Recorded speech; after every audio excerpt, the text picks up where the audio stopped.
one of the most legendary callers in the history of the program. He is in the two-man discussion for best of all time. He is a 5-time champ. He is making his 13th appearance. And for the third straight year, he is returning to the jungle after a 12-year layoff. A win today makes him the undisputed GOAT.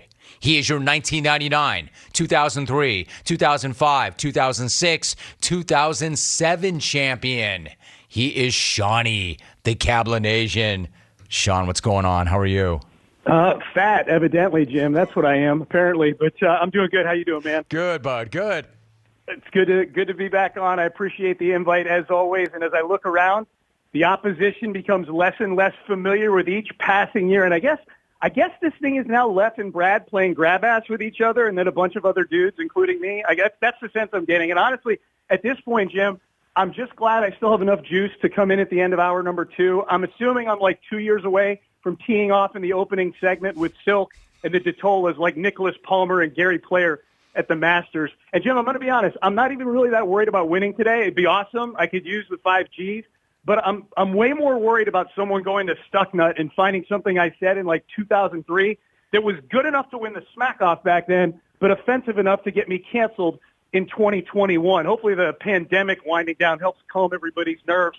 I know things are reopening, and that's good. And for those of you who are getting back to work and you're happy seeing people again, I will remind you of one thing, and perhaps you all have forgotten this, and it's that by and large, people suck, okay? They're the worst. And I think the previous 90 minutes of this show is decent proof of that. There's going to be some people getting back to work in Southfield that are going to be going back to work with Jeff, assuming he has a job, and they're going to have to listen to him talk the way he talks. Jeff, good job Googling bald and fat jokes. Jeff, good job reading the lamest ones. Jeff, you're as useful as a knitted condom. Oh, God, you're the worst, dude, the absolute worst. And if you're happy to see people again, that means you're happy to be going back to the office to see the fantasy football update guy. You know that guy, Jim. Dude, I don't care about your fantasy team. Oh, and there's Royal Family Chick, you know, the one who's way more into the royal family than she is her own family, updating you on royal baby births like it's her kid. How about cornering you to buy Girl Scout cookies guy? You ready to get back to that, people? Oddly, those things all describe Jeff in Southfield also, which is weird because he's selling Girl Scout cookies and he doesn't have a daughter in the Girl Scouts. That's strange.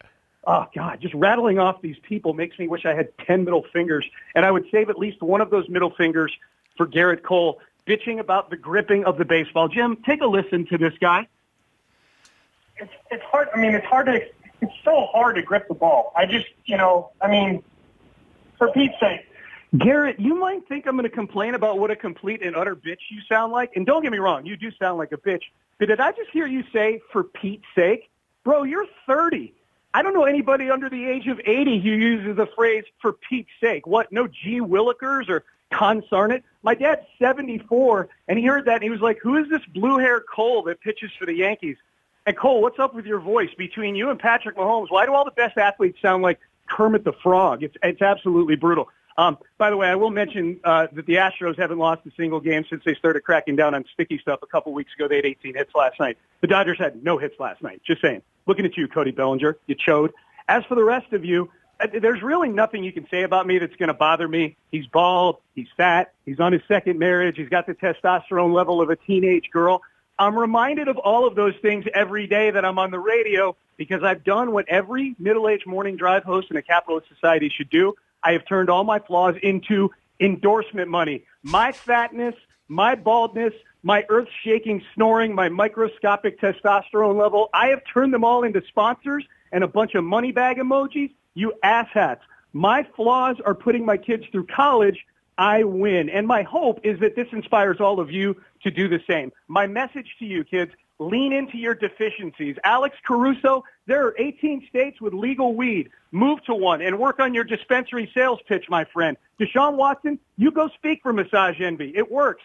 Jim, I will not sleep until I hear the words Art Schleister here for my friends at FanDuel. And Antonio Cromartie pitching Blue Chew would be like Kim Jong-un speaking on behalf of nuclear warheads. Jim, I've gotten decent at radio, number one show, but I've gotten really good at pitching products. So if y'all need an NFT of me murdering Jeff in Richmond in 2003 or flambeing Vic in NoCal in 2007, they're on sale all day at Sean T. Pendergast. Now, can you dig that, sucker?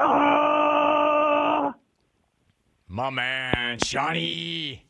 This is why he's won it 5 times, trying to make it 6. Shawnee the Cablinasian. Good stuff, Sean. Atta boy.